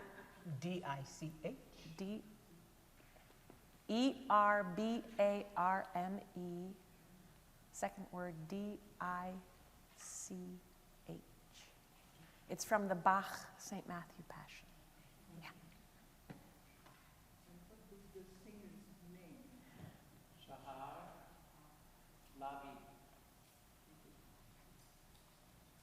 I have a question for both of you, if I could. Yes, boss. Shaw was famous for working things out and people singing in quartets in the choir and counting and all those things. But having heard you both sing Matthew Passion with him, when did it happen? When did the spiritual part that you both knew so well with him and Carolyn in his life, did that come out in rehearsal or did that come out in performance? Did that come out in his eyes? Because he was also always famous for the egg beater thing. So it wasn't beautiful hand gestures or anything like that. He was not in. So where did that happen? Or did it all come together all over all of this? Piano rehearsal to orchestra rehearsal to whatever? I would say that in my years, I worked with Mr. Shaw for 19 years, the last 19 years of his life. I mean, I owe him everything, basically. He gave me so many chances to get it right, and I needed every single one of them. But to answer Wells, or to speak to Wells's point, I think, above all, Mr. Shaw knew how to cut through bullshit faster than anybody. And I think that is a type of spirituality. Absolutely. He did not think of himself as a religious person, but he was a deeply spiritual man. And I mean, he just cut through crap faster than anybody I have ever known in my whole life. One of my very first rehearsals with him was actually on a piece called The Gloria by Poulenc. And at the very first rehearsal with the pianist, he said to me, "Well, I see you've brought your trick voice today." Oh. I mean, he really just, bzz, he had these zingers that went right to the core of what was going on. And I was this 25-year-old kid who was admittedly not solid as a technical singer, and I was sort of stitching together as many tricks as I could find in my bag of tricks to try and sound decent enough to be singing with the great Robert Shaw. But man, he called me out on that so fast. He went for truth. He absolutely didn't want junk. He went for the center of the truth. But the spiritual thing, he would have pushed back on that, but he was truly one of the most spiritual beings. And I think, basically, I read all 800. Wells, Kaufman, and I are two of the only 6 people who've read all 800 pages of the most recent biography of Robert Shaw. And we really did read all 800 pages of it, you and I did. But as far as Mr. Shaw was concerned, Bach and the performance and the expression of the music of J.S. Bach, that was God. That equaled God to him. I worked with him for the last 13 years of his life, and I found different moments of spirituality. And the thing that I found interesting about him, I agree, I don't know that he would have thought of himself as particularly spiritual, but what he was able to elicit in other people, I felt like working with him allowed you to find your own sense of spirituality. And I can remember in a Bach, I'll cry talking about it, but I'm a crier, so don't worry about that. She's on pain meds. I know, especially on pain meds, I'm a real crier. But one day we were in Carnegie Hall before a B minor mass, and he said, why do we still do the B minor mass? He said, because there's somebody in the audience who's hearing it for the first time and somebody who's hearing it for the last time. Why do we do this piece? Because there's a boy sitting in a jail in Paducah, Kentucky, who just shot up his class with a gun, asking for his mother to come home. That's why we still do this piece. And then we started the rehearsal. I mean, you know, and it's one of the things that I've always carried with me, that the music that we do has such importance in the world. The importance of music is not just in the concert hall, but the music that he made and his contribution to music was not just in concert halls and for performances. He had a social conscience in his music, and that was important to him, to have amateur musicians and bringing people together that were from diverse communities. And that was such a big part of his life and his effect in the world at large. And that's just something I'll never forget. I think that was a big part of his mission as well. So Robert Shaw was nothing if he was not contrasts within himself. He was one of the most spiritual beings who ever lived, but boy did he fight that by trying to be extra, double, triple, quadruple body, you know. What? And could be mean, could be mean and tough. Marietta and I had the blessing of knowing him in the golden years of his life, right? When his marriage was good, his family life was good, his career was huge. You know, we weren't born yet when he started working and was just a tyrant. No. He drove himself so hard. She mentions the B minor Mass. My God, he must have done, I don't know, easily 500 performances of the B minor Mass, maybe 1,000 performances. But I can assure you, as he was preparing for performance number 1,000, he was down in his study with that score, rethinking phrases, rebowing violin parts, you know, analyzing how harmonies worked and how text and melody went together. Yes, absolutely. He approached every performance like it was his first one. He drove himself. It got a little bit, it was hard for us mortals to deal with sometimes. He drove himself so hard. But, you know, he was the son of a minister, and it was assumed he would take over his father's position as senior minister of the church in Palo Alto, California. So, but he fought back against that and then really turned the conductor's podium into the pulpit, into the pulpit, as it were. He really did. And he had a biting wit. I will tell you, my first job, I went and I sang, and I had this dress. I was so proud of this dress, too. I'd seen it on the Metropolitan Opera anniversary. Leona Mitchell had worn this black velvet dress on top, V-neck, satin on the bottom, so I had one of my girlfriends make it for me. I was so proud. I'm going down to the Atlanta Symphony, and we're standing off stage for the Messiah performance, and he comes over to me, Robert Shaw, oh my God. And he just like this, we could use you on the Falcons.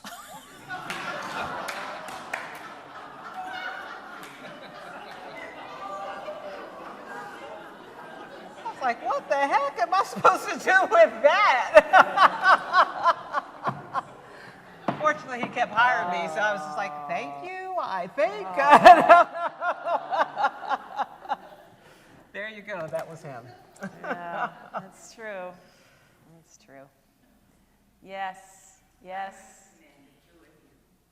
You're warm and you're able to explain things with humor and to get the best out of all of these girls. I can't get over it. Oh, wow.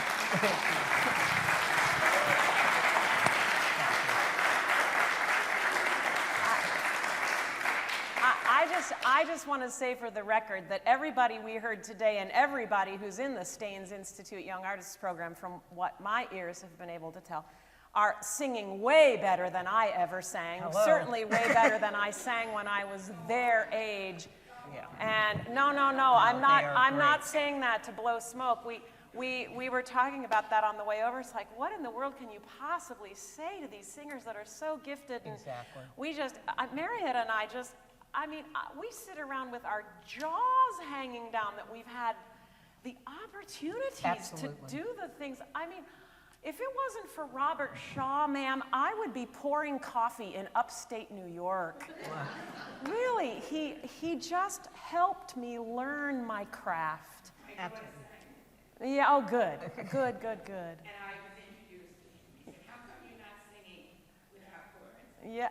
So I said, well, my side's singing without chorus. He said, well, if you're Julie's mother, you can come in and Oh, yeah, yeah. There was a lady next to you. Had it. where did you get your hair done, lady?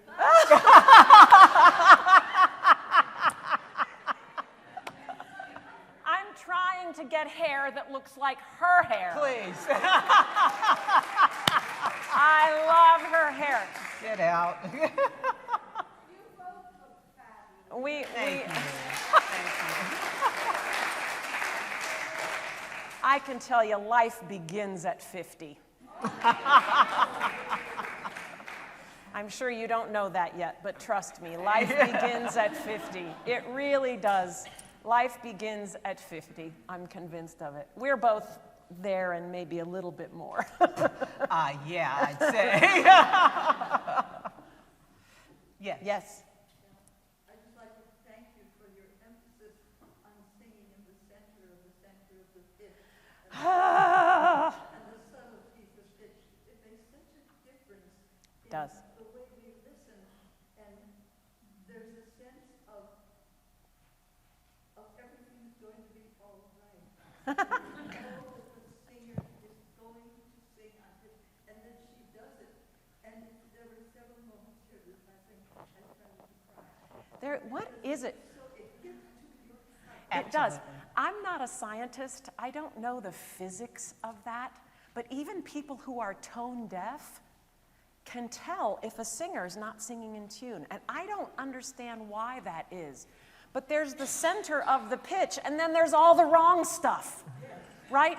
And if Robert Shaw, he was absolutely all over that. He did not tolerate, even the slightest. He didn't believe that there could be expression without being in the center of the pitch and being totally accurate rhythmically. Yeah. He was like, without those two things, exactly. there is no expression. And he was a diction monster too. And I mean, he understood the voice so well. Here's a little tiny example in the Messiah. Nobody sang Messiah today. I was sad because I love that piece and I did it with him about, a squillion times. But little things like how beautiful are the feet of them that preach the gospel of peace. Can we please have some peace in this world? In any case, there's a thing at the end, a phrase at the end, glad tidings of good things. And it sits a G, it's up on a high G, and the soprano's supposed to sing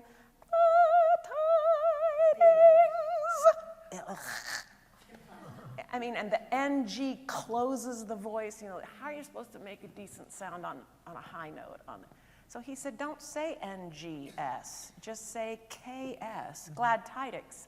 It sounds like glad tidings, but when you sing it in that register, which I am not going to embarrass myself and try to do for you, it's true, people hear glad tidings. But he understood technical things like that absolutely. To help the voice. And you all know this, I know, but there are many great choirs, many great choruses in the world, in the country now, and Chicago has one of the premier choruses that ever drew breath. But the gift that Robert Shaw had was to bring a group of amateur musicians. He didn't have professional musicians, professional voices. He had amateur voices in front of him.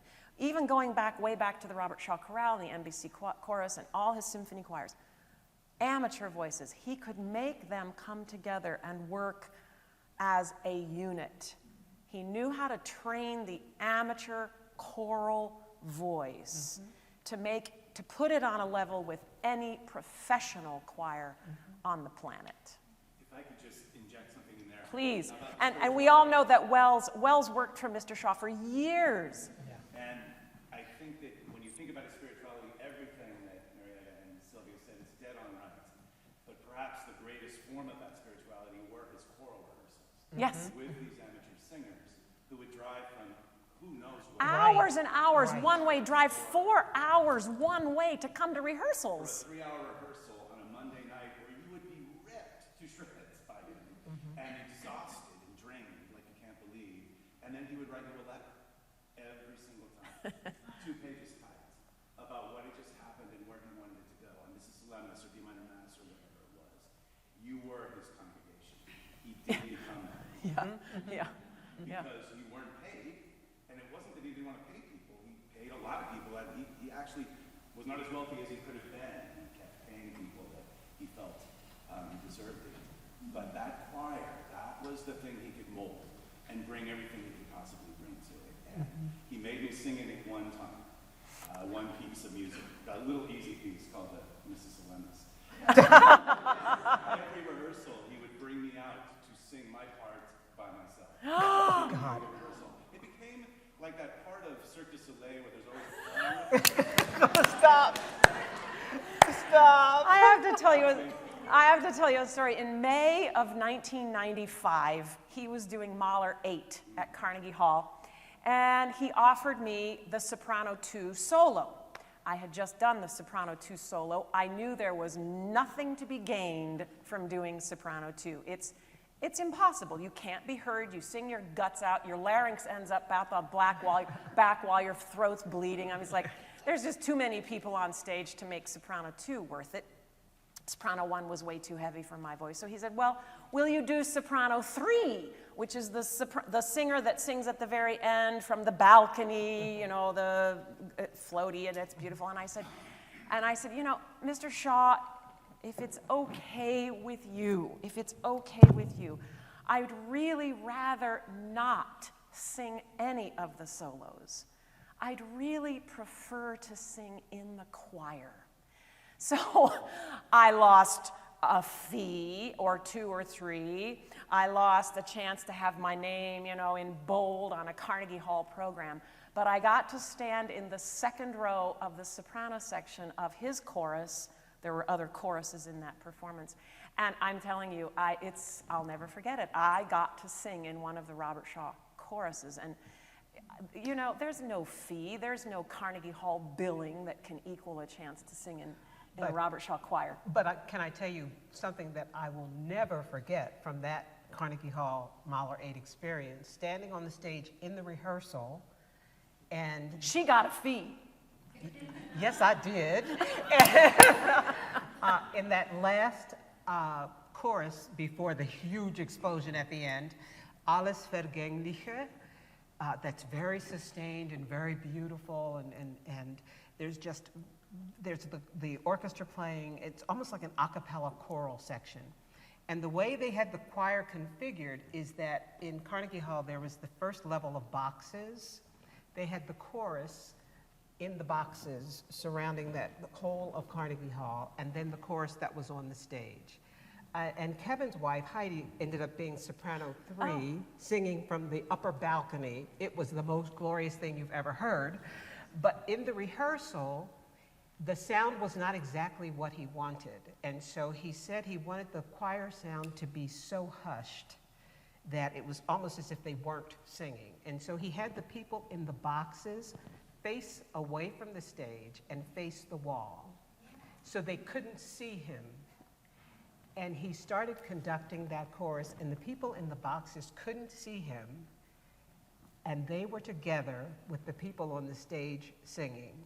And I'm telling you, the hair on my arms, which is now gray and brown, is standing up for one of the most glorious moments in singing that I've ever experienced. That sound was beautiful, and to have the sense of people who couldn't see the conductor but were just sensing each other and breathing together and listening to each other so intensely. It was one of the most amazing and spiritual musical experiences that I have ever had in my life. It was truly, truly breathtaking. It was really incredible. You know, Wells and I have talked so much about, we believe that Robert Shaw is on a par with Leonard Bernstein when it comes to genius musicians of the 20th century in the United States, well, in the world. But, you know, Robert Shaw is not as famous. He's not a household name quite like Leonard Bernstein is. And I think that's because of one of these contrasts that I mentioned about him. He loathed having to deal with anything that smacked of self-promotion. You know, he never did interviews, ever. That was soiling himself to think about talking to the press. You don't talk to the press. You know, he never did anything to promote, you know, himself. And I mean, I didn't know Lenny Bernstein as well as I knew Mr. Shaw, and I'm not saying that Lenny was all about self-promotion. He was the real deal, obviously. But Robert Shaw did as much for music in the United States of America and in the 20th century as anyone alive. You know, he had many glamorous offers. He chose to go to Atlanta in 1967 because he wanted to be part of the civil rights movement. He wanted to get involved in a place where his work, his voice could make a big difference for a lot of people. And, you know, he could have gone many other places that would have paid him more and been more glamorous and drawn a higher quality of music making from the orchestra or whatever. But he wanted to get in the thick of it and fight for people who didn't have someone like him fighting for them.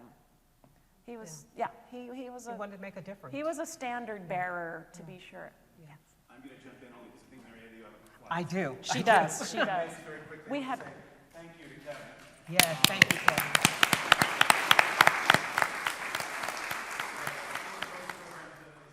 Song program, as you all know.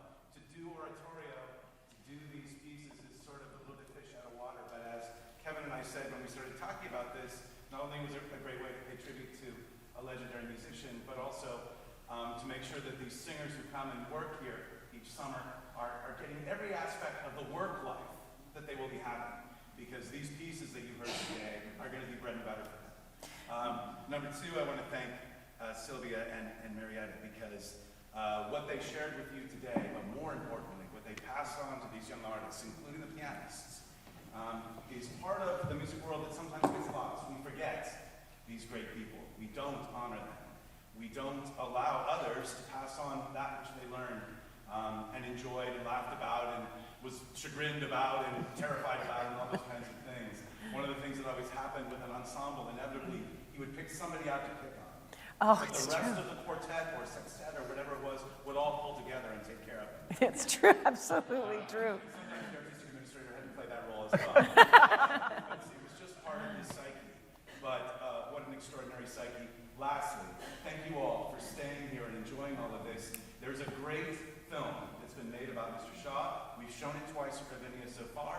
We'll show it again. It's about an hour and a half long on the 10th of December in this theater, where Sylvia and Chicago Children's Choir, Bacality, and Josephine Lee are going to do their own take on one of Mr. Shaw's most famous offerings ever, Christmas with Robert Shaw.